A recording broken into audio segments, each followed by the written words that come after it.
Right, so in Moodle, I keep a running list of the homework that's due. So this thing's due on Monday. So, just to be clear on this, I want you to do it in Excel or MATLAB. This is, I don't remember this, 111? So it's 111. Now what you're going to need to do is you're going to want to take, I just create a column and put this stuff into Excel, or MATLAB, Scilab, whatever. You're going to want to create two new columns, one that says Axial Stress, and that's going to go right there, and then another one that says Strain. So the first thing is that you don't just plot up this data, you convert it into stress and strain, and then you plot it up with strain for the X and stress for the Y. Okay. In Excel, if you're doing it in Excel, use a scatter plot to do it. All right. Don't use an XY graph. Use a scatter plot is the proper graph to use. And then the deliverable, as they call it, what you're going to turn in is a plot of your graph with your answers boxed in at the bottom. And you're just going to call those things out, okay? And so just don't turn in the graph. Put a box down there with your answers. And that's pretty much it. Looks something like that. That's what Excel looked like 30 years ago, I guess. So, something like that, okay? So you got that rising limb of the graph, and it flattens out and it goes up to the ultimate stress. Now, to find that yield stress, what you do is you just find 0.002 on the graph. That's the 0.2% that you use for the offset on the yield stress. And then you just draw in a line parallel to the rising limb of the graph and intersect it. And that's really about all there is to it. You could do that by hand if you want. You don't have to do that bit in Excel. Okay? So, remember that strain is unitless.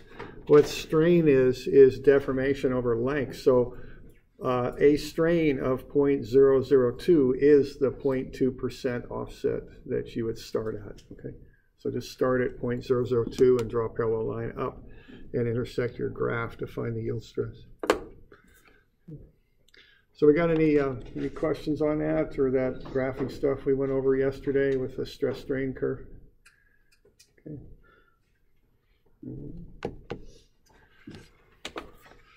All right, and I think there was a question where you work with in engineering. Where you work with is right in there. You don't want to, generally speaking, go beyond the having some problems here. You don't want to go beyond the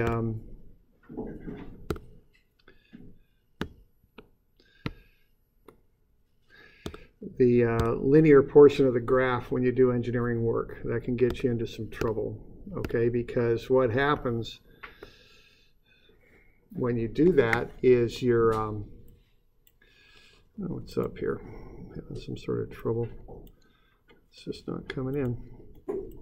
If you get beyond that linear portion of the graph, you get into the flat portion of the graph there, and things become quite unpredictable, is what the problem is with that. And you really don't want that. You want predictable behavior out of your materials, and you also want to stay away from that ultimate stress, of course. So generally speaking, you stay within the linear portion of the graph. That's usually how that goes. All right. So you want to stay in there when you do design work. Okay. All right.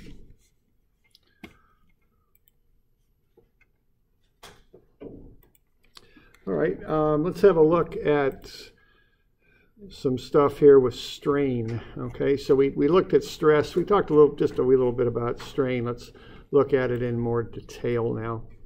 So what strain is deformation over length. So you take the amount of deformation, which is how much something stretches out or compresses, and you divide it by the original length, and you come up with a unitless number that's strain. It's like a proportion of lengthening or shortening. I'd use the word percentage lengthening or shortening, but it's not per 100. It's just expressed as a decimal. So I hear a lot of flipping there. I don't know what page are we on here. We're there, 150. So we're on page 150. Thanks. Okay. So if you take a bar and you pull on it, it will lengthen is what will happen. So the strain is the delta divided by the original length. That's the definition of strain. So it's, fairly straightforward. Now, you're not going to notice this for a lot of materials, certainly not for metals. You're not going to look at it and see how much it's lengthening usually, unless you really, really pull on it. But it occurs. So that is something that happens in strengths. Any material, if you push or pull on it, it'll change length, okay? And it won't be perceptible perhaps, but it'll happen, okay? So that's true of any material. Now, not only if you, let's say you pull, not only will the material get longer, of course, that's what will happen. But on the lateral, they call it lateral, which means on the side. You can think about the lateral fin of a fish on the side, or you have muscles on your ribs. They're called laterals, I think, or something like that. That means side. So not only will it get longer, but it'll get thinner in the lateral direction. So if you pull on something, it gets thinner. If you push on something, it gets thicker. And that's referred to as the lateral strain. Okay, so not only when you pull, you get a direct strain in the direction you're pulling, also on the side, you get a secondary strain happening called the lateral strain. And there's a number there that's called Poisson's ratio.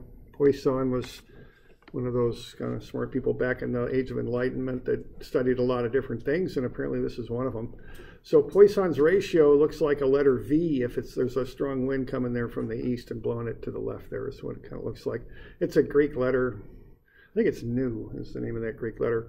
Okay, so it looks kind of like a V that's kind of bending over to the left is kind of what Nu looks like. And what that is the negative of the lateral strain over the axial strain. See, the lateral and axial strains always have opposite signs.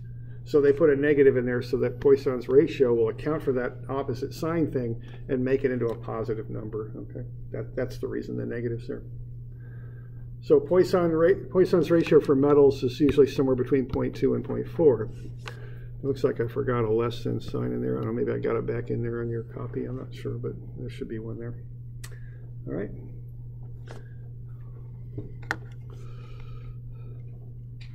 All right, so let's have a look at 130 here. I got just a little quick example there. Let's say we got a shaft there. We're going to pull on it. Let's see what's happening with this thing. So if you have that shaft and it has a diameter of 6 centimeters, find the area and then find the normal stress. Okay. Now that is sigma for normal stress. That may look, that's like an O with a line on the top of it. It doesn't much look like an English letter, but I think what it eventually turned into is our cursive lowercase s, I think is what happened there. I'm not sure. So that's why they call it sigma. All right, so find the area and the stress.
So the area is the cross-sectional area. I've got a summary of all these formulas on page 120, I think, in your book if you need them.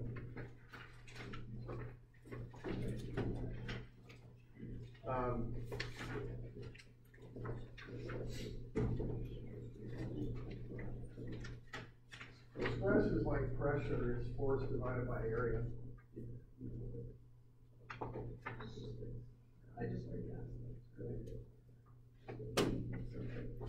Anyone else not able to get back? Apparently they're out at the bookstore. Yeah, they're pretty low, and I bought one. I got it worse. Yeah, I got one. Really? Probably worse more. Okay. Anyone else need one? I'm just curious. So, you're going to need it on here.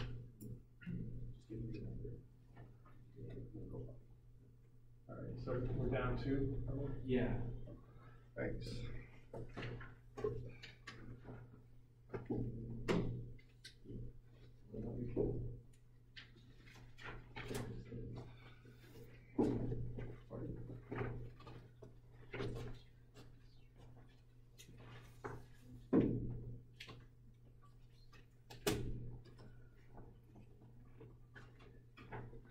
All right, once you got the area, find the stress.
Strain is just like, oh, like it's this minus that, so it's like 0.0003. Yeah, so it's definitely much older. I'm just wondering. I think so, because it says like normal stress, normal strain. And, okay, so in addition to similar material. Find mod. Oh, okay. This thing right here.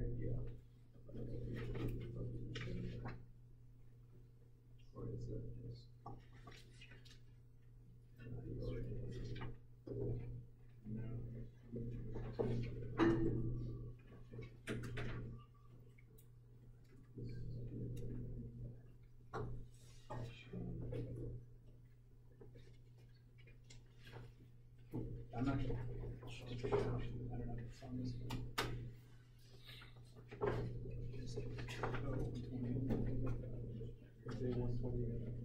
Yeah. The shear stress or the stress?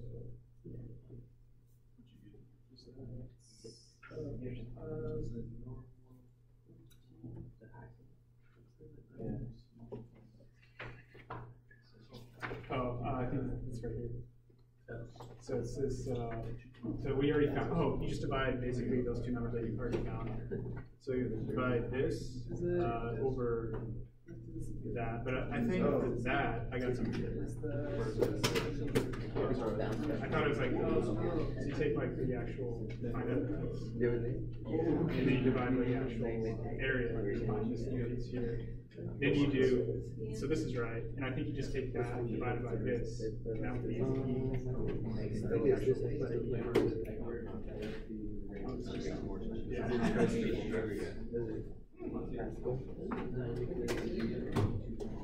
Yeah, you're right. It is the that's kind of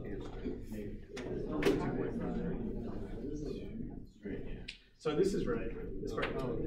I think it was this right here. Delta. Yeah, that was. Yeah, it should be peeled right. She had the cursive with the E. Right. That's pretty straightforward.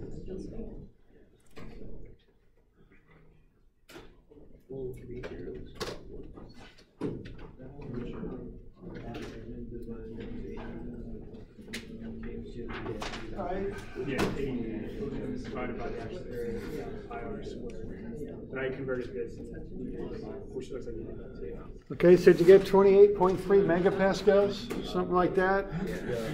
Okay, so all you got to do here is just take the load, just watch the units, so 80,000 newtons over 0.00283 square meters. We good? Yeah. Does it have to be in megapascals? Like, okay. No, as long as it's labeled, just be clear on it. So I had like kilonewtons over meters squared. I don't know if that's acceptable. Yeah, if you're going to use some, normally in engineering we use factors of 3 plus the base unit, right? So pascals would be okay, kilopascals would be okay, gigapascals is okay, newtons per meter squared is okay, but this starts, I got to start thinking too much about that, okay? Yeah. You know what I'm saying? So don't do that. Go with these guys. I'm not that bright, so just don't assume that I am, okay? So just keep it simple. So one of those would be fine. Okay. All right. Okay, now what's delta then? Delta is pretty simple. I don't mean to but what's delta? 1.2003 minus. Yeah, right. It's just the difference. The final, it's one. Now, delta is the lengthening. It's delta, means a change, right? That's the mathematical use of that quite commonly. So if you subtract the two lengths, the final length from the original, you get the delta there, 0.0003. All right. Okay, what's the strain then? Why don't you calc that up? Actually, I had another question too. Yeah. For the normal stress, do you need to note that it's in compression or tension in your answer? Okay, if you're doing normal stress and you want to designate it, there's two ways to do it.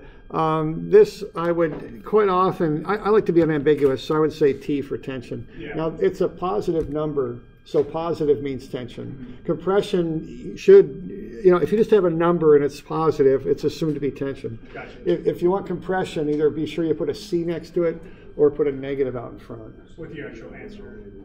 Okay. Yeah, so just to be kind of clear on that. Yeah. Okay.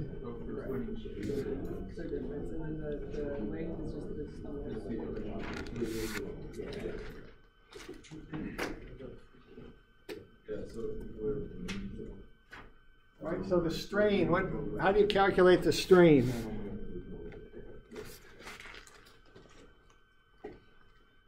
Strain is what? Delta over L, okay? Now the L by convention is the original length, not the final, but the original length, okay? So that's what L is by convention. All right? And then you take 0.0003 meters and you divide it by the original length. Okay, and the meters will cancel, so it's unitless. Now, quite often strains are small, so they're expressed as a number times 10 to the minus 6, and often the 10 to the minus 6 is just abbreviated with that metric equivalent, which is micro. Okay. Yeah, question. Do you always want us to express it as 10 to the negative 6? No, you don't have to. It's just a common thing because it seems to be the range that a lot of them typically fall in. One thing in this class is the strains are often very small, and sometimes I like you to do things like sketch them up and stuff. So I'll actually create situations that have huge strains just so it's easier to work with the numbers. So some of the strains in here will be kind of unrealistically large, so we can look at them and kind of do things with them, It just gets to be a pain writing, 0.00000006 or something like that all the time. So sometimes I'll just artificially create situations where they have huge strains so we can even like plot them up and look at them and stuff like that to help teach the idea. So be aware of that some of my strains in this class will be large. And so the corollary to that is, if you do this or do a large number, it gets a little bit, you don't have to do it all the time with a large number. Okay. All right, how about E? What's E? Yeah, stress over strain. Okay. And what E is, another answer to that, it's the slope of that line right there. Okay, that's what E is. It's how steep that line is. It's not how strong the material is, but it's how rigid it is. Okay, how much it will deform for a given amount of stress. That's what E tells you. The higher E is, the less it will deform for a given amount of stress. Okay, so cast iron would have a very high E because it doesn't deform a lot. Ductile iron will stretch a lot. It'll have a lower E. But that doesn't mean necessarily that cast iron is stronger than ductile. It just means it doesn't deform as much for a given amount of stress. Okay? Those are different things. All right. All right. So y'all getting to E all right there? Let's take the stress over the strain. All right. Now, one thing I noticed about this class, and I remember because I took this class in a summer term in 5 weeks, is there's a lot of letters, variables, Greek letters especially, but there's also English letters. I remember when I took it, I kind of got E and epsilon mixed up sometimes because epsilon obviously is a Greek letter E. So on page 120 of the packet, I've got kind of a review sheet for all this stuff. So just have a look at that every now and again. Stay up on that, because eventually in this class we'll start talking about sigma and epsilon and delta and all this. And if you don't know what those things are, that can be a problem in this class. So it's kind of an issue knowing what these variables stand for and what they mean. And for that reason, I created that page 120 just to kind of help you with that, all right? So just be aware of that. And just every night have a look at it or something, I don't know, whatever, but just keep up on it, okay? Because it's an issue with this class to do that. So we doing all right with that? We're good? All right.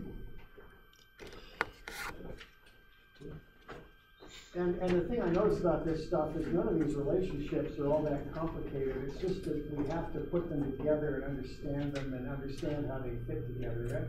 That's one of the challenges of this class, is being able to do that. So that said, let's look at another one here regarding stress and strain. It's this page here, and it's like I've lost part of my book. 160? Thank you. So it's 160.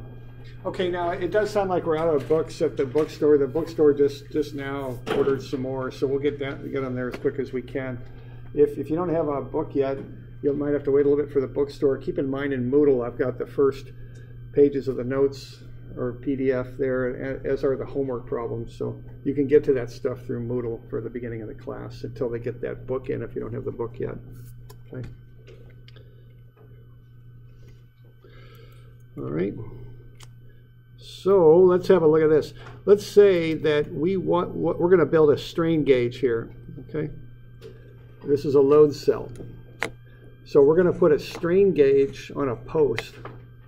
And then we're going to use this readings from the strain gauge, and we're going to feed them into a PLC, a programmable logic, well, maybe a programmable device of some type, maybe not a PLC, but something that reads that and then kicks an output. So what we want to do is input the reading from the strain gauge and output what the force is. Okay. So let's put together some of these things we've developed so we can figure out how to program this.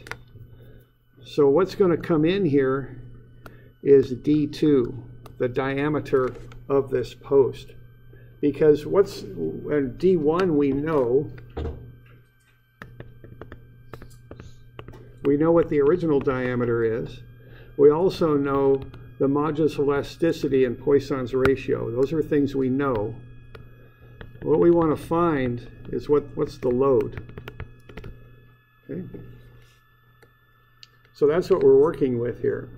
So let's develop an equation that involves D2, which we're going to read, D1, E, and nu, and outputs the load.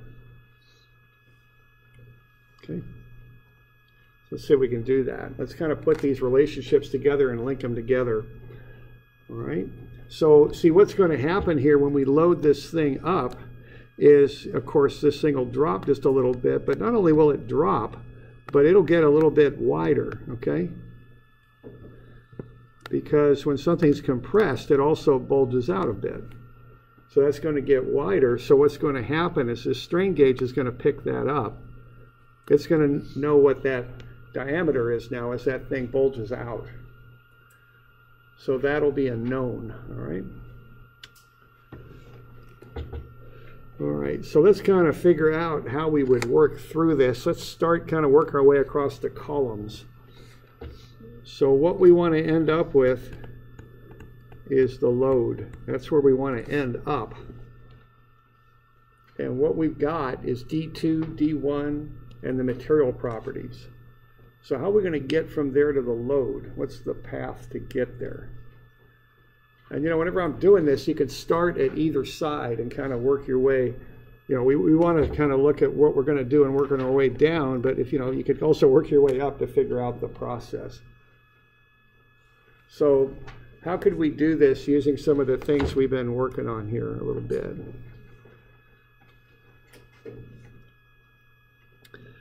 And keep in mind that what we got are D1 and D2, the initial and final diameters. That's really about it, and then some material properties. So what could we do with those initial diameters? What could we figure out in final diameter? Yeah, strain. What kind of strain?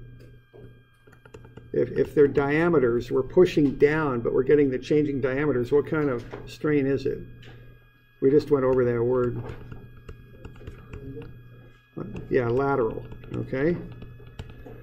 So if we got D1 and D2, we can find the lateral strain, okay? So we start there. Now if you go back to that page we were just working on, if we got the lateral strain and some material properties, what can we get to from there?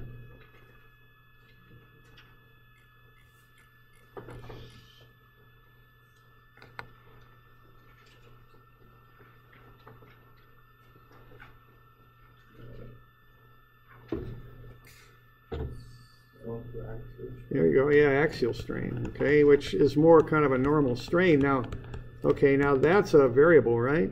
That's epsilon. All right, now we got epsilon, plus we got so the strain, we got material properties. Where can we go next? It's going to help us get to load. What's the bridge between stress and strain? What's the way of getting from one to the other? Yeah, we want to get to stress, see? So the next thing we'd want would be to find, well, let's see, I should have the word find in here. So find axial strain, then we can find axial stress, right? What's the little gateway for doing that? How do you get from stress to strain when you're doing axial loads? What's the magic number there, the magic modulus? Yeah, Young's modulus, okay? The E is how you do that, all right? And then once you got to stress, can you get to load? Not too hard, huh? Okay. So that'd be the process, all right? So we're going to find the lateral strain, we're going to find the axial strain, we're going to find the axial stress, and then we're going to find the load P. That's how we're going to do that. So what we're doing, we're using these simple relationships and we're linking them together is what we're up to. Okay.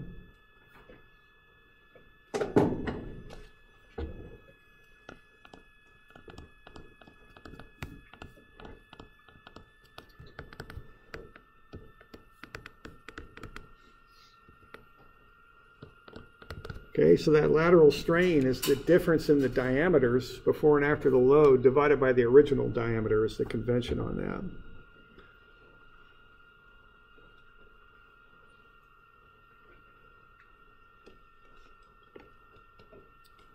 Okay.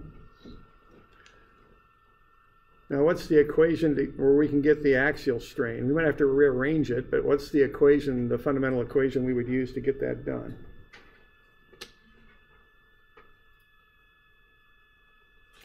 You know, it's on the upper right-hand corner of your formula sheet, too. Delta over L. What's that now? Delta over L. That's not quite, we're not quite there yet, because we're on lateral strain. We want to get from lateral strain to axial strain. Yeah, there we go. Yeah, it's Poisson's ratio. Okay, so that's minus lateral strain. It's equation number 8 over axial strain.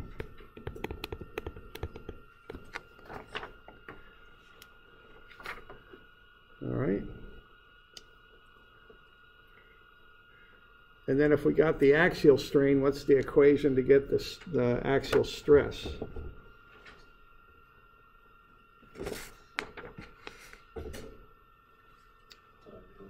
There you go. Yeah, the basic, that E definition, sigma over epsilon. And then how about to get to the load? You got the stress, how do you get to the load? Yeah, it's P over A. Okay.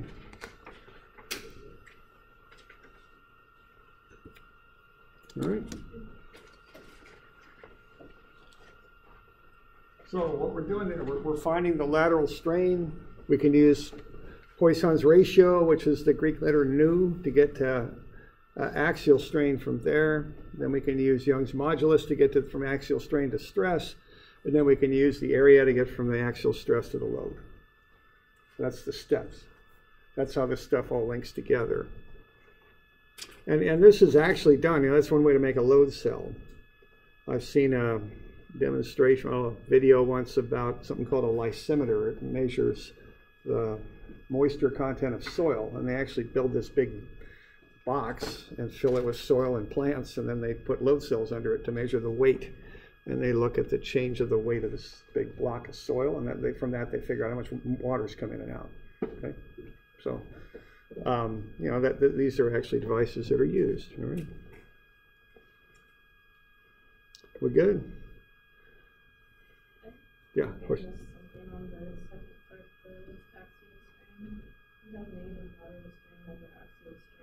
Right. Okay, we got this.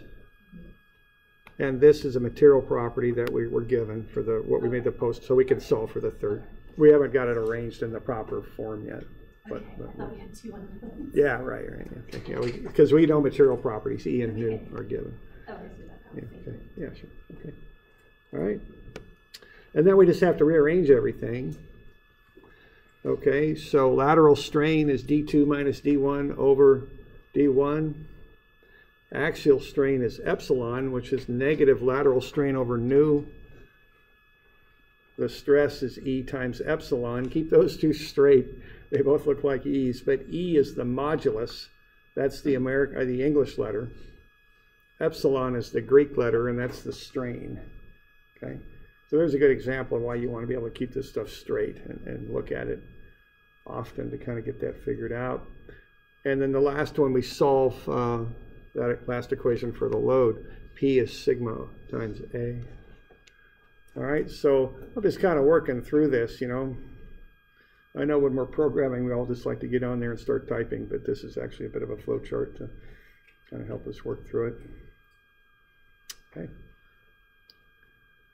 And, you know, this is actually something like this, you know, there's a whole industry based on this using what are called PLCs, programmable logic controllers.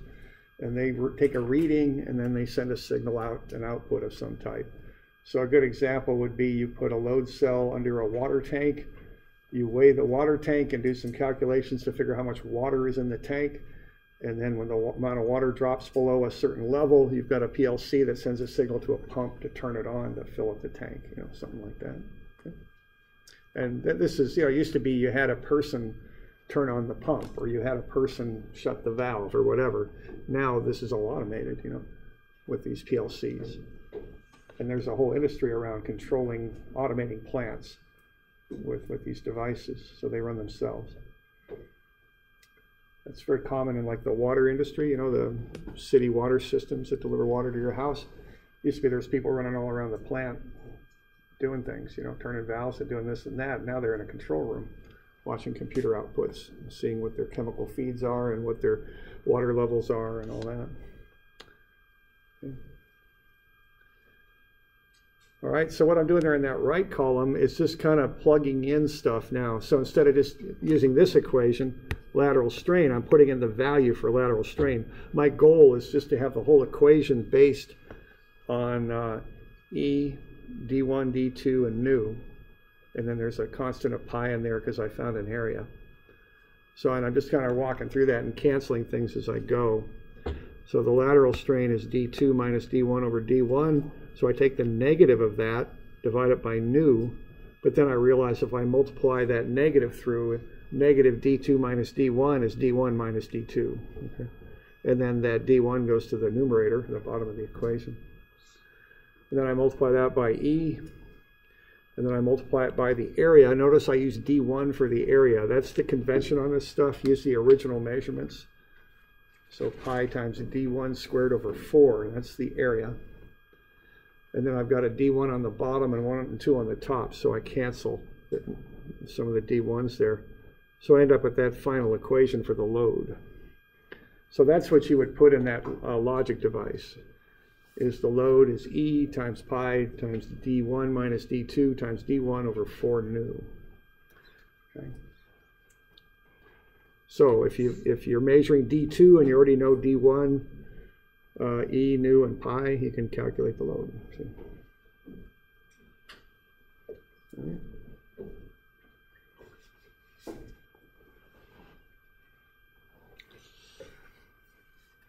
So we got any questions on that?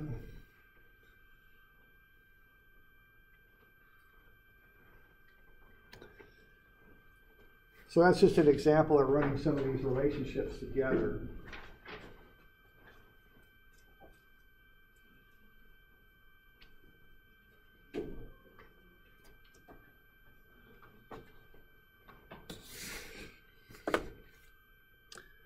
Yeah, question there. Did you say the area was again? Pi d1 squared over 4? Yeah, instead of pi r squared, you can just go pi d squared over 4.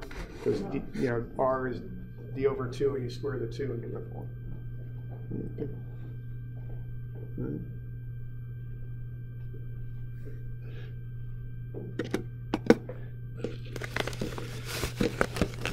Oops, let's just see. Looks like we just lost some stuff here.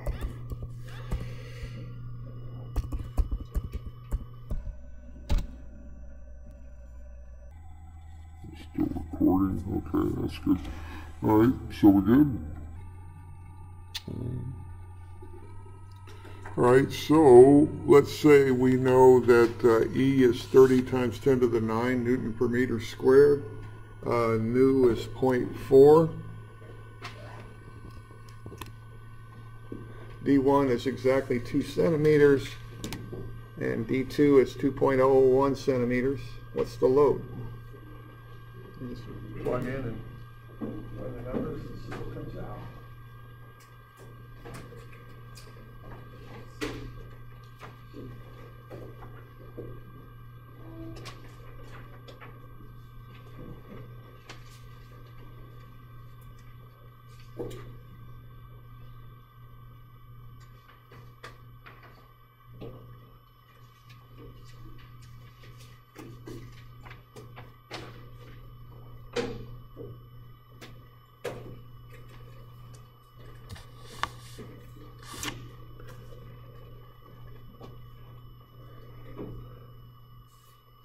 And 158, something like that. 11,781. 11, let me check with you. Yeah, okay, let me have 11,781. What's the sign on that?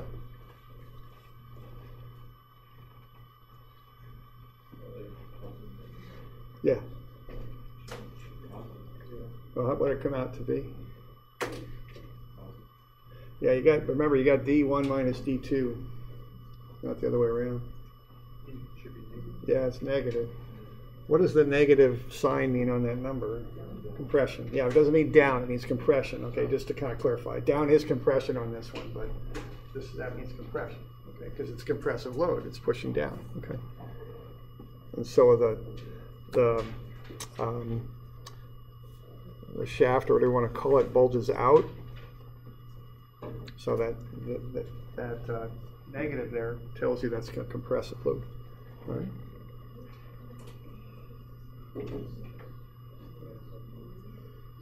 We doing all right with that? Okay, so we're just stringing all that stuff together.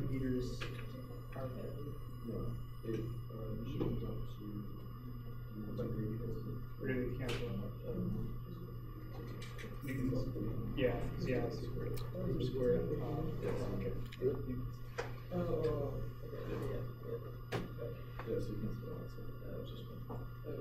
Doing okay? All right, so that's some things on normal stress and strain. Okay.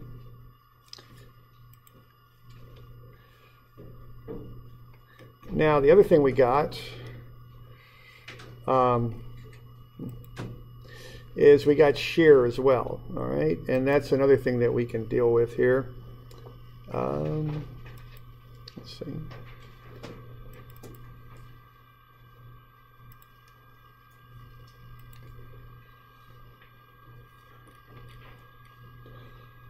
All right, so we're good with that. So the shear stuff is a sliding action. The normal stuff takes those atomic bonds between the atoms in the material and it stretches them and compresses them. Shear is different. Shear is a sliding action. So there's a lap joint, very common example of shear. So if I pull this thing that away, I'm going to cause shear on that exposed plane right there is what I'm going to do. All right? I'm going to try and slide one plane past the other. Okay, those are called shears, and that's not a coincidence. All right. What they do when they act is they cause a sliding action. As the blade goes past that serrated jaw, that's a sliding type action. So it's fundamentally different than the normal stress stuff. All right. So if I've got a simple lap joint there, and I apply that 1500 Newton load on that bottom plate, and I've got a rivet in there. Now what a rivet is like a shaft of metal that you push through a hole and then compress both sides, and you'll kind of bell out the either side when you do that, and you get something. It's kind of like a screw, but it has no threads. It's like a nail made of softer metal, so you can bell out or either side of it and create a connector there. They use these on trusses and gusset plates and things like that. They don't use them quite so much as they used to, but you know, there was actually in World War II, there was kind of a famous icon, Rosie the Riveter, one of the people working on the boats. They did a lot of riveting on those things. Okay, so what we got here, we've got this rivet in here. It's got a 12 millimeter diameter. And so remember, on round things, we call them out by diameter, not by radius. So remember to take half of them. So we're going to take pi times half of that diameter. We're going to put that into meters. So pi r squared there gets us the area of the rivet. That's the cross-sectional area. Okay. Now what we're doing on that rivet is we're pulling on it with 1500 newtons. And we've got a shear resistance coming back the other way. So what I'm doing there, see, I'm doing that business like we were doing before. I'm cutting through the rivet at the point where I want to find the internal force, because that's what causes the stress, is the internal force. Now, for some reason, they decided to use a different letter for shear force than they do for normal force. So they use V for some reason. And again, I don't know why, but they just decided to do that. So instead of P, which is the normal letter for load, they used V for shear load. And I don't know why that is. Okay. But it is. So V, if I look at the free body diagram there, see, if I want to get kind of fancy on this, I'll just go sum of Fx equals 0, and it's minus V plus 1500. Now I think it's pretty obvious on this one that V then is 1500. I put 15,000, but it's 1500. Okay, 1500 newtons. And then to find the shear stress, which is tau, I would take V, which is 1500 newtons, and divide it by that area that I just got right there.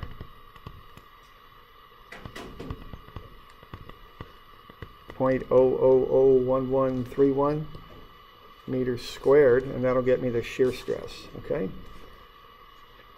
So if I'm looking at that rivet there, I'm going to want to be sure that it can handle 13.3 megapascals of shear, because that's the stress I'm going to put on it. Okay. Now the sign on shear kind of depends on the situation. For simple shear like this, I don't usually bother with signs so much. Now on normal stress, I care because tension and compression are pretty different things. Different materials will handle tension and compression differently. Concrete's a good example. You can push on concrete very, very, very hard and it will resist it, but you can't pull on concrete very much. It doesn't have very good tensile strength. Okay? So concrete acts differently than tension and then it does in compression. So for axial loads and stresses, I care about the sign. But for shear, you're just talking about slipping one way versus slipping the other. And it really doesn't make that much difference. So for simple shear, not for all shears, but for simple shear, I don't bother with the sign too much. Okay? It's not as significant. It's not a big deal. All right? You gonna write all that? I'll get you a couple of these to do.